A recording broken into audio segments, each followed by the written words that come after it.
Existem 3 erros que eu vejo os investidores iniciantes cometendo e que atrasam e muito o desempenho dos investimentos em fundos imobiliários. Então, se você é um investidor iniciante, você está no lugar certo, porque nesse vídeo eu vou te falar sobre cada um desses erros para você não cometer eles e ter resultados o mais rápido possível.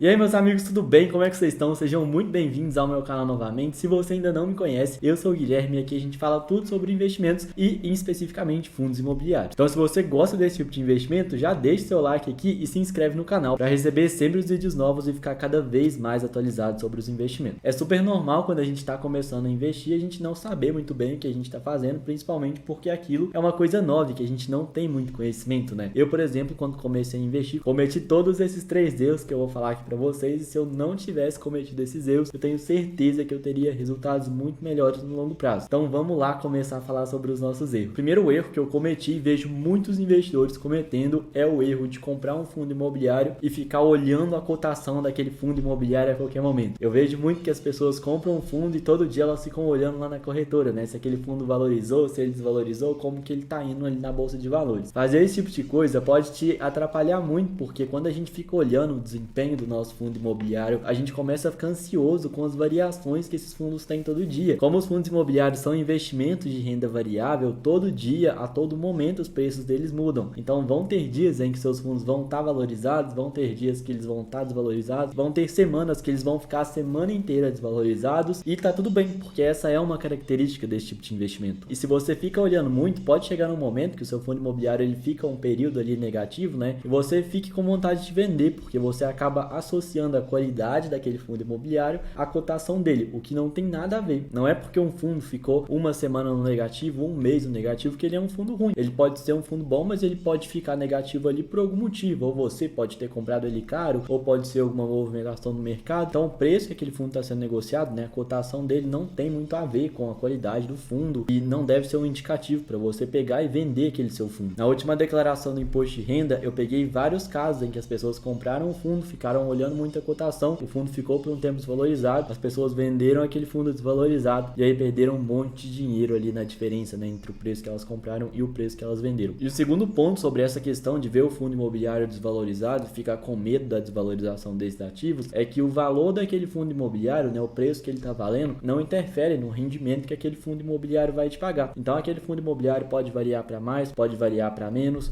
o valor das casas alugadas, o valor dos shoppings ou galpões alugados, ele vai continuar o mesmo e o fundo vai te distribuir a mesma coisa que ele sempre distribuía. Então, se o seu foco é renda mensal, tá aí mais um motivo para você não ficar se preocupando muito com a cotação e correr o risco de vender só por algum medinho ali do seu dinheiro desvalorizar. Além disso, reforço com vocês que hoje nos sites de análise de fundos imobiliários, como Funds Explorer, a gente tem esse indicador aqui que é o P sobre VP. Ele basicamente vai te dizer se aquele seu fundo tá caro ou barato. Por exemplo, aqui no caso do XPML11, esse fundo ele vale 102, está sendo vendido por 104, né? Ele está sendo negociado um pouquinho acima do preço. Olhar esse indicador pode ser muito importante, porque quando você compra o seu fundo imobiliário no valor certo, né, ou seja, o valor que ele realmente vale, as chances dele se desvalorizar mais são muito menores, porque aquele fundo ele já está num valor justo, né? Agora, se você compra um fundo um pouco acima do preço, ele pode se desvalorizar em algum período, porque esse daqui não é o valor que ele realmente vale, ele vale 102. Então, em algum momento, ele pode passar a valer o valor dele, né, dependendo do mercado. Então, as chances de você comprar um fundo num preço maior e desvalorizar são maiores que você comprar ele no preço justo ou até abaixo do preço. Vale sempre olhar esse indicador aí quando for fazer a compra também para evitar uma desvalorização tão grande de ficar com ainda mais medo. Segundo erro que eu vejo muito investidor cometendo é o erro de não olhar a liquidez diária de um fundo imobiliário. A liquidez diária nada mais é que um indicador que a gente consegue pegar no site aqui do Funds Explorer, né? Ele fica escrito aqui, ó, liquidez diária, ó, tá vendo? 37.788. E esse indicador ele basicamente te mostra a quantidade de negociações que o fundo teve no dia. Então, se um fundo imobiliário tem uma liquidez diária de 20 mil cotas, 20 mil cotas daquele fundo imobiliário são compradas e vendidas na bolsa de valores por dia. Se ele tem de 30 mil cotas são vendidas todo dia e assim por diante. E aí, por esse ser um indicador que mostra a quantidade de vezes que um fundo imobiliário é negociado por dia, o ideal é que a gente pegue os fundos imobiliários com a maior liquidez diária possível ou com uma liquidez diária condizente para a gente estar sempre ali comprando os que são bem negociados. Se a gente compra um fundo imobiliário que tem uma liquidez diária muito baixa, ou seja, que quase não tem vendas nem compras no dia, primeiro, a gente vai ter muita dificuldade de comprar ele, porque se não tem ninguém querendo vender e ninguém querendo comprar, de quem que você vai comprar esse fundo imobiliário, né? Não vai ter jeito. E segundo, se você compra um fundo imobiliário com baixa liquidez diária, você pode até conseguir comprar, mas quando você tentar vender, vai ser muito mais difícil, pode ser que você demore um tempo maior para vender aqui do seu fundo imobiliário, porque tem pouca gente procurando, é um fundo assim que as pessoas não costumam investir, e aí pode acontecer de você não conseguir vender ele por um bom preço, ou ter que baixar um pouco o preço de venda ali para conseguir vender para alguém que esteja interessado naquele fundo, o que não é muito interessante para a gente que é investidor. Para a gente, o interessante é sempre pegar os fundos mais negociados, aqueles que estão todo mundo comprando, todo mundo vendendo, ou que tem uma boa quantidade de pessoas, porque aí, sempre que a gente precisar comprar, a gente vai conseguir fazer a compra rapidinho, porque tem um monte de oferta no mercado, e sempre que a gente precisar vender também, a gente vai conseguir vender rapidinho, porque tem um monte de gente interessada naquele fundo. Por exemplo, aqui no caso do XPML11, ele tem 37.788 negociações no dia, né? Esse número aqui é um número muito bom, 37 mil cotas por dia é um número razoável. O valor que eu costumo pegar de base é de 8 mil negociações, então para mim, acima de 8 mil negociações é de boa, abaixo de 8 mil negociações eu não costumo comprar muito. Aqui na tela eu tenho um exemplo de um fundo com liquidez diária baixa, olha só, esse aqui ele tem 131 negociações, então poxa, é muito pouca cota que é negociada por dia, né? Se você quiser investir um valor maior nesse fundo, você vai ter dificuldade, porque, né, ele tem muito pouca gente disposta a negociar, e no momento que você quiser vender também vai ser mais difícil de você vender esse fundo. Então sempre fiquem muito atentos à liquidez diária, porque ela é muito importante e ela vai garantir que você consiga sempre comprar ou vender o seu fundo imobiliário a qualquer momento, sem precisar de ficar esperando o comprador ou o vendedor para aceitar aquela sua oferta. E por último, o terceiro erro, que é o erro mais comum que muita gente faz, é olhar só o último rendimento dos fundos imobiliários. Eu, quando comecei a investir, eu confesso que eu só olhava isso. Eu olhava ali,